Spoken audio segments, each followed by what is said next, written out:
Welcome to TV24 news. ముందుగా headlines చూద్దాం. అమరావతిలో ప్రపంచ స్థాయి లైబ్రరీ నిర్మాణానికి శ్రీకారం. 100 కోట్ల విరాళం ప్రకటించిన శోభా గ్రూప్ చైర్మన్. అమరావతిని ప్రపంచ మోడల్ నగరంగా తీర్చిదిద్దాలన్న సీఎం సంకల్పం.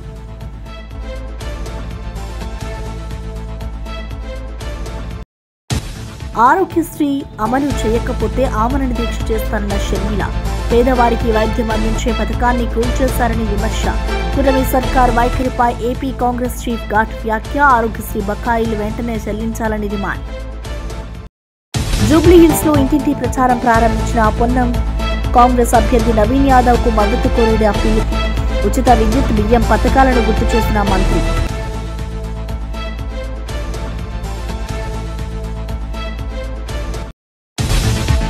గెహ్లోట్ కీలక సమావేశం. బీహార్ నుండి కూటమి విభేదాలపై గెహ్లోట్ లాలు చర్చ. కూటమి ఏకత కాపాడి విజయ వ్యూహం సిద్ధం చేసిన.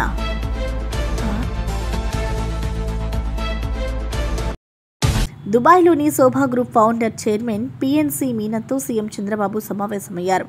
అమరావతిలో 100 కోట్లతో వరల్డ్ క్లాస్ స్టేట్ లైబ్రరీ నిర్మించేందుకు శోభా గ్రూప్ ముందుకు రావడంపై సీఎం సంతోషం వ్యక్తం చేశారు. రాజధానిని ప్రపంచంలోనే అత్యుత్తమ నగరంగా తీర్చిదిద్దాలని లక్ష్యంగా పెట్టుకున్నామని తెలిపారు. అమరావతి నిర్మాణంలో శోభా రియాలిటీ కూడా భాగస్వామి కావాలని కోరారు.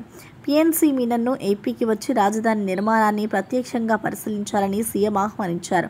జీరో పావర్టీ విధానంపై ప్రభుత్వ ప్రయత్నాలను వివరించారు.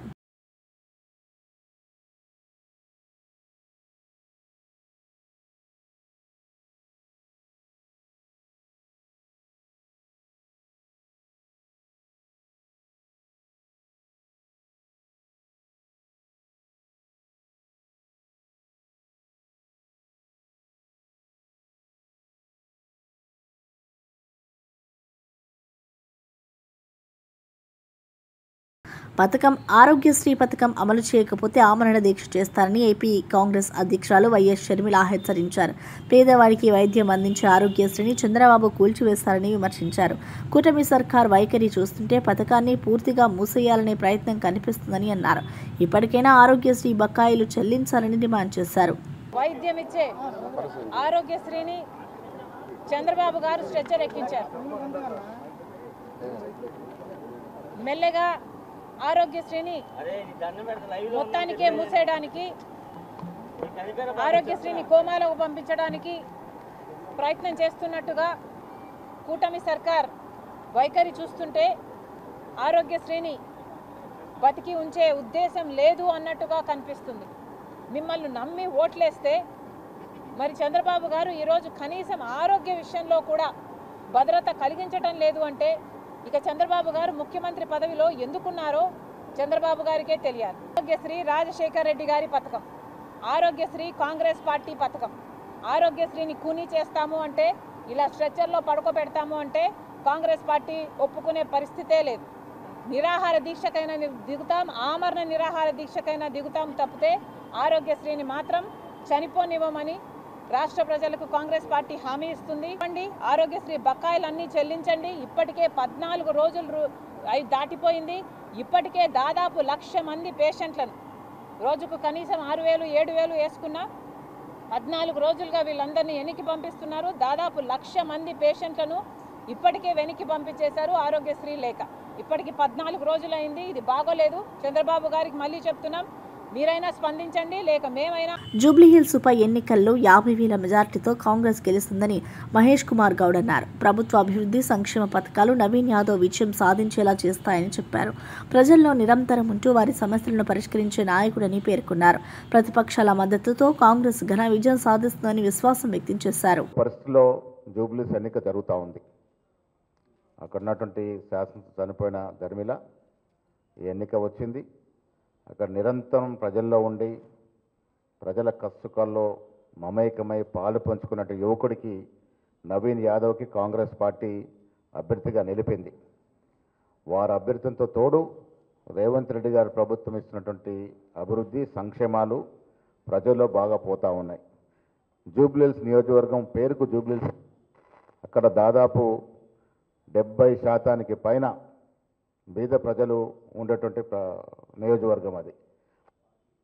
సన్న బియ్యం అందుతూ ఉన్నాయి, రేషన్ కార్డులు వస్తూ ఉన్నాయి, ఇందిరా మహిళల స్కీమ్ అందుతూ ఉంది, ఉద్యోగాలు వస్తూ ఉన్నాయి. ఇవన్నీ కూడా ప్రజల్లో బాగా నాటుకున్నట్టు కార్యక్రమాలు, ప్రభుత్వం ఇస్తున్నటువంటి అభివృద్ధి, సంక్షేమం, వారికి తోటు సిపిఐ, సిపిఎం, టీజేఎస్ పార్టీల యొక్క మద్దతు, అదేవిధంగా ఎంఐఎం కూడా ఒక యువకుడిగా వారిని గెలిపించాలని చెప్పినటువంటి సందర్భం. సో వీరందరి మద్దతుతో పాటు ప్రభుత్వం ఇస్తున్నటువంటి అభివృద్ధి, సంక్షేమం డెఫినెట్గా మాకి దోహదపడుతుంది. మిత్రపక్షాల మద్దతు, ప్రభుత్వ సంక్షేమం, అభివృద్ధి, యువకుడైనటువంటి అభ్యర్థి అక్కడ కాంగ్రెస్ అభ్యర్థి కావడం, ఇవన్నీ కనీసం 50,000కు తగ్గకుండా జూబ్లీ నియోజకవర్గ సీటు కాంగ్రెస్ పార్టీ గెలుచుకుంటుంది. జూబ్లీహిల్స్ ఉప ఎన్నికలతో పాటు స్థానిక సంస్థల ఎన్నికల్లో కూడా కాంగ్రెస్ టీజేఎస్ పొత్తు కొనసాగుతుందని ప్రొఫెసర్ కోదండరాం తెలిపారు. తెలంగాణ ఉద్యమకారులకు గుర్తింపు ఇచ్చేలా చర్యలు తీసుకోవాలని కోరారు. నిరుద్యోగ సమస్య పరిష్కారంపై దృష్టి పెట్టాలని సూచించారు. టీజేఎస్ అభ్యర్థులకు కాంగ్రెస్ మద్దతు ఇవ్వాలని టీపీసీసీ చీఫ్కు విజ్ఞప్తి చేశామని వెల్లడించారు. వాళ్ళు ఆరాటపడతా ఉన్నారు. కాంగ్రెస్ పార్టీ కూడా గుర్తింపు ఇస్తానని హామీ ఇచ్చిన సంగతి ప్రపంచానికి కూడా తెలుసు. దానికోసం కొంత సత్వరం చర్యలు తీసుకోవాలని కోరినాం. అదేవిధంగా నిరుద్యోగ సమస్య పరిష్కారం విషయంలో కూడా కొంత సీరియస్గా దృష్టి పెట్టవలసిన అవసరం. ఎందుకంటే పిల్లల్లో ఒక అలజడి, ఆందోళన ఉంది. దాన్ని దృష్టిలో పెట్టుకొని కొంత వేగంగా కార్యాచరణ ఒకటి తీసుకోవాలని చెప్పి కూడా సూచన చేసినాం. అదేవిధంగా మిత్రపక్షాలకు కూడా తెలంగాణ జనసమితికి తగిన భాగస్వామ్యం కల్పిస్తానని కూడా కాంగ్రెస్ పార్టీ హామీ ఇచ్చింది. ఆ భాగస్వామ్యం విషయంలో కూడా వేగంగా చర్యలు తీసుకోవాలని మేము వారిని కోరటం జరిగింది. వాటికి వారు చాలా సానుకూలంగానే స్పందించారు. అతి త్వరలోనే ఒక నిర్ణయం తీసుకుంటామని, ఈ పొత్తు అనేది ఇక్కడితో ఆగకుండా స్థానిక ఎన్నికల్లో కూడా మేము అక్కడో ఇక్కడో కొన్ని పోటీ చేస్తున్నాం. అందుకు సంబంధించినటువంటి ఒక జాబితా కూడా అది కూడా నేను వారికి అందజేస్తున్నా. దాన్ని వారు కొంత పరిశీలన చేసి ఆ కొద్ది సీట్లలో మాకు మద్దతు ఇవ్వాల్సిందిగా నేను ఈ సందర్భంగా కోరుతున్నా.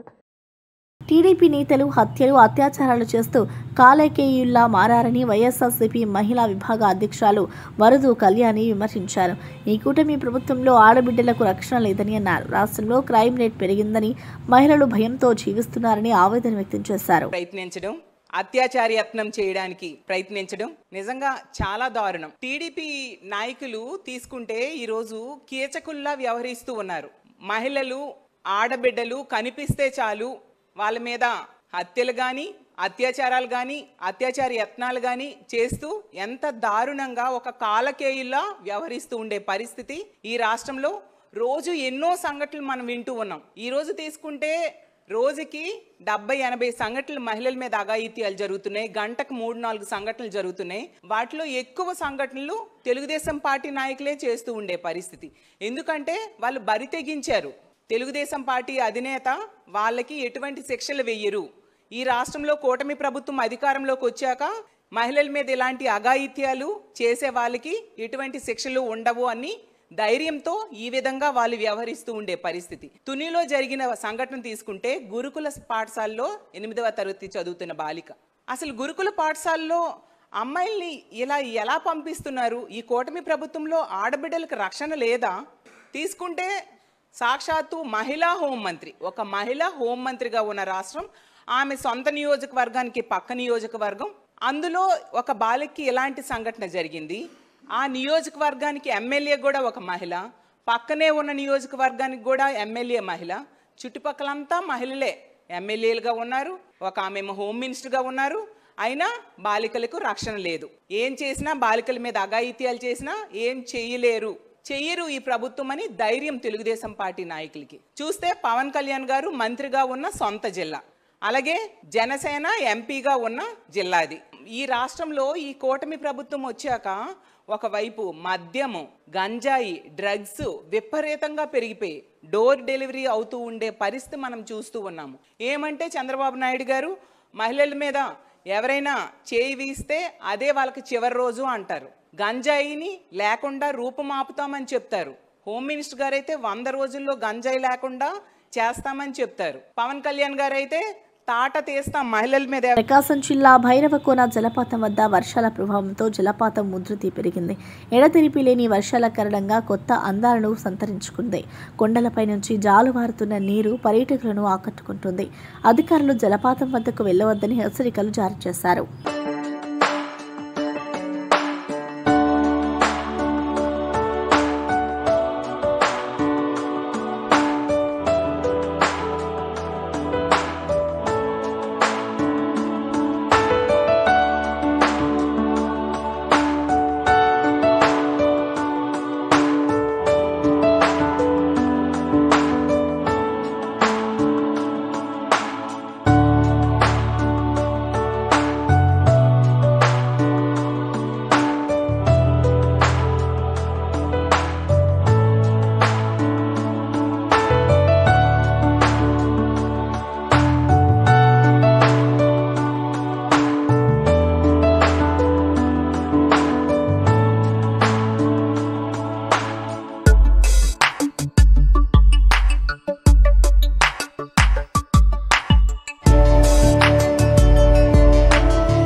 జూబ్లీహిల్స్ ఉప ఎన్నికల్లో ప్రజలు రేవంత్ రెడ్డి సర్కార్కి పాఠం చెప్పాలని మండలి ప్రతిపక్ష నేత మధుసూదనాచారి పిలుపునిచ్చారు.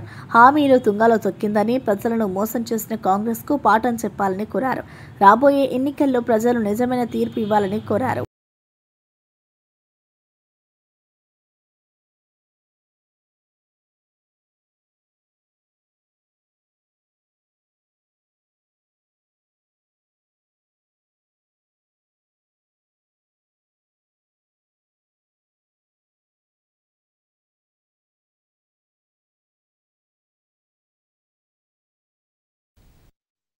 కాంగ్రెస్ పార్టీకి జూబ్లీ హిల్స్ ఉప ఎన్నికలో ఓటు ఎందుకు వేయాలని మేము ప్రశ్నిస్తా ఉన్నాం. ప్రజలకు రిక్వెస్ట్ చేస్తా ఉన్నాం.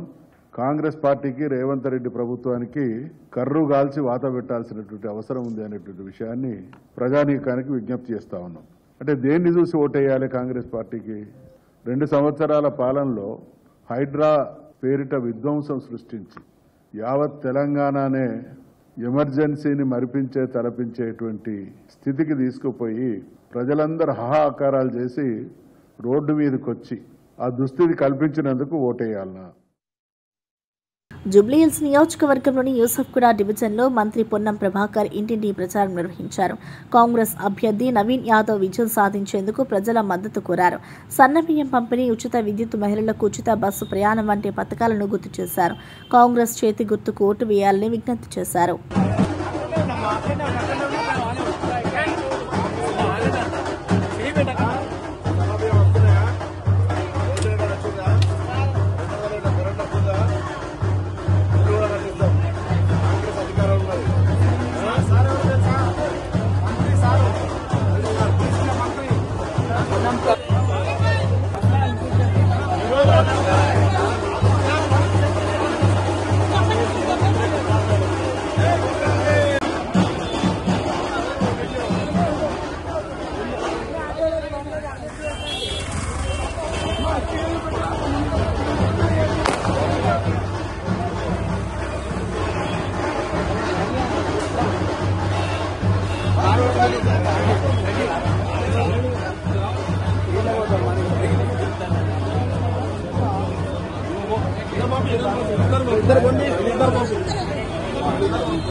కార్తీక మాసం ప్రారంభం సందర్భంగా శ్రీ మణికంఠేశ్వర స్వామి ఆలయంలో ఆకాశ దీపం వైభవంగా వెలిగించారు.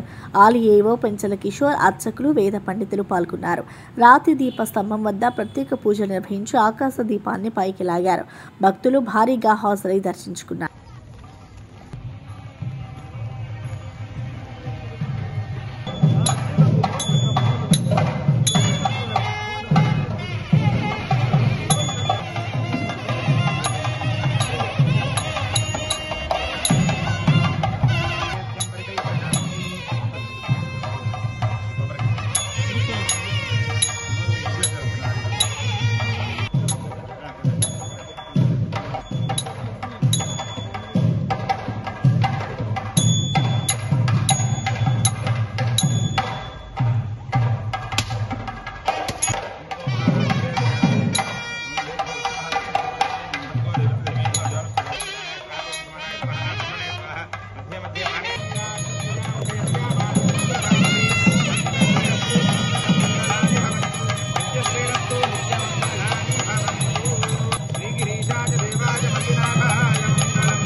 బీహార్ అసెంబ్లీ ఎన్నికల నేపథ్యంలో ఇండీ కూటమిలో ఏర్పడిన విభేదాలను పరిష్కరించేందుకు కాంగ్రెస్ సీనియర్ నేత అశోక్ గెహ్లాట్, ఆర్జేడీ నేతలు లాలూ ప్రసాద్, తేజస్వి యాదవ్లతో చర్చించారు.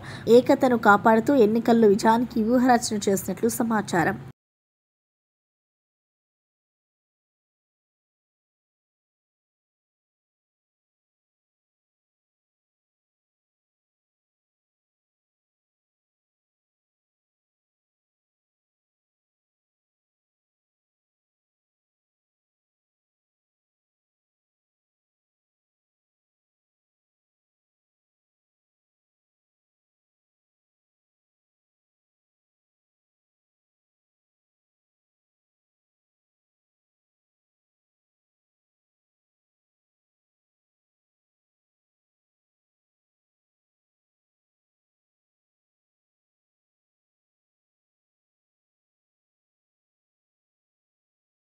తునిలో టీడీపీ నాయకుడు నారాయణరావు 8వ తరగతి బాలికపై అత్యాచార యత్నం చేసిన ఘటనపై వైఎస్ఆర్సీపీ ప్రతినిధి శ్యామల తీవ్రంగా స్పందించారు.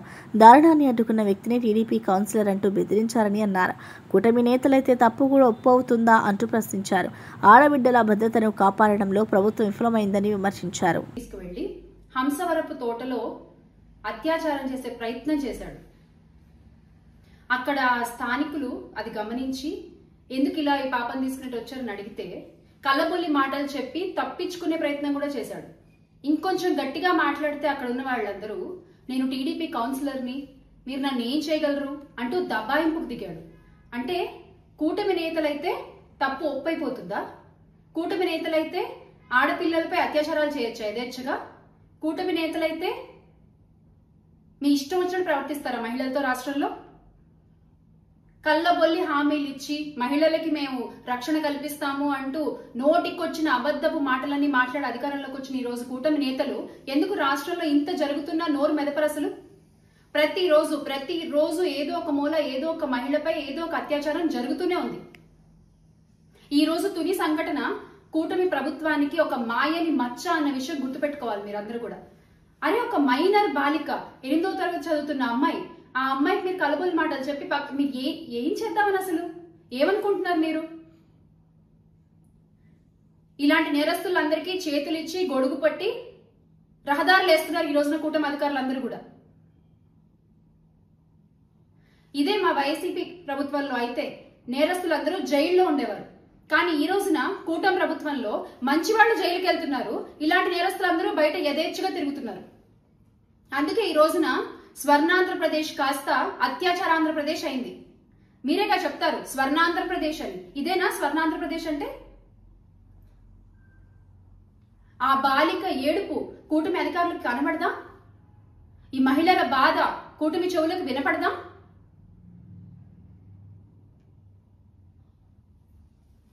అసలు మీరు ఏమనుకుంటున్నారు అంటే ప్రతిసారి మీరు అధికారంలో ఉన్నప్పుడు చంద్రబాబు నాయుడు గారు మీరు మహిళలకి చేసింది గుండు సున్నా. ఈ రోజున మీ అధికారంలో, మీ కూటమి అధికారంలో, టీడీపీ జనసేన బీజేపీ మీ కూటమి అధికారంలో మహిళల భద్రత కూడా మీ చేతుల్లో బందీ అయిపోయింది. ఈ రోజు మహిళా భద్రత కూడా మీ చేతుల్లో బందీ అయిపోయింది. ఇంకెంతమంది మహిళల ఆర్తనాదాలు వింటే కూటమి అధికారుల చలనం వస్తుంది? ఇంకెంతమంది బాలికల ప్రాణాలు కోల్పోతే మీ అధికారులు ముందుకొచ్చి మాట్లాడతారు? ఇంకెంతమంది బాలికలపై అత్యాచారాలు జరిగితే మీ కూటమి నేతలు ముందుకొచ్చి ప్రశ్నిస్తారు? ప్రశ్నిస్తాం అన్న పెద్ద మనిషి ఏమో సినిమా షూటింగ్లు చేసుకుంటూ ప్రమోషన్లు చేసుకుంటూ బిజీగా ఉన్నారు. మొన్న ఉప్పాడులో 100 రోజులు టైం ఇవ్వండి అని అడిగినట్టు బాలికల అత్యాచారాలపై కూడా ఇంత టైం ఇవ్వండి అని అడుగుతారా? ఇంకెంత టైం కావాలి మీకు? సంవత్సరంన్నర, దగ్గర 18 నెలలు అయిపోయింది. ఇంకెంత టైం కావాలి మీకు? మీరు అధికారంలోకి వచ్చిన దగ్గర నుంచి జరుగుతున్నదే ఇది. మహిళల రక్షణ కోసం మీరు ఏం చేశారు? నేరస్తుల్ని మీరు ఎలా శిక్షించారు? ఈ రోజున పోలీసులకి కనీసం నేరస్తుల్ని అరెస్ట్ చేసే స్వతంత్రం కూడా లేదు. ఎందుకంటే వాళ్ళంతా అలయన్స్ లో ఉన్నారు కాబట్టి వాళ్ళు అరెస్ట్ చేయలేరు.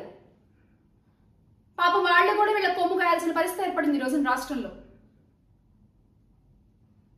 ఇంక ఇలాగే ఉంటుందా ఇది? ఎవరు దీని గురించి నోరెత్తి మాట్లాడరా? చూస్తేనేమో రాష్ట్రానికి ఒక మహిళ హోంమంత్రి పదవిలో ఉన్నారు, ఒక మహిళ హోంమంత్రి పదవిలో ఉన్నా కూడా మహిళలపై ఇన్ని అత్యాచారాలు జరుగుతున్నాయి. ఏమన్నా అడిగితే మాకు అండర్స్టాండింగ్ ఉంది, మేము కలిసి పనిచేసుకుంటున్నాం, మేము 15 ఏళ్ళు ఇలాగే కలిసి ఉంటాం అంటారు. ఇలాగా మీరు ఒక రాష్ట్రాన్ని ఉంచేది ఇంతమంది కలిసి ఉండి. ఒక్క వ్యక్తి ఎటువంటి పొత్తు లేకుండా గెలిచి రాష్ట్రాన్ని 5 ఏళ్లు ఎంత సుపరిపాలన చేశారో, మహిళల కోసం ఎలాంటి యాప్లు తీసుకొచ్చారో, వాళ్ళ రక్షణ కోసం ఎంత ఆలోచించారో, వాళ్ళు స్వయం ఉపాధి కోసం ఎంత కష్టపడ్డారో, ఎంత తపన పడ్డారో.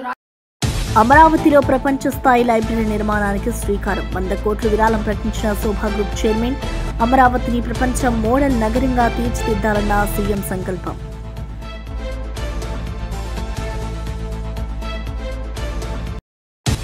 ఆరోగ్యశ్రీ అమలు చేయకపోతే ఆమరణ దీక్ష చేస్తారన్న షర్మిల. పేదవారికి వైద్యం అందించే పథకాన్ని కూల్చేశారని విమర్శ. కూటమి సర్కార్ వైఖరిపై ఏపీ కాంగ్రెస్ చీఫ్ ఘాట్ వ్యాఖ్య. ఆరోగ్యశ్రీ బకాయిలు వెంటనే చెల్లించాలని డిమాండ్. జూబ్లీహిల్స్ లో ఇంటింటి ప్రచారం ప్రారంభించిన పొన్నం కాంగ్రెస్ అభ్యర్థి నవీన్ యాదవ్ కు మద్దతు కోరిన పిలుపు. ఉచిత విద్యుత్ బియ్యం పథకాలను గుర్తు చేసిన మంత్రి.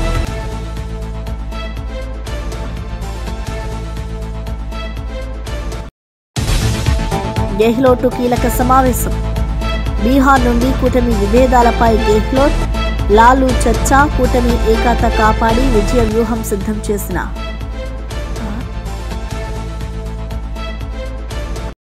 ఇక ఇవి బులెటిన్ విశేషాలు. మరో బులెటిన్లో మళ్ళీ కలుద్దాం. చూస్తూనే ఉండండి.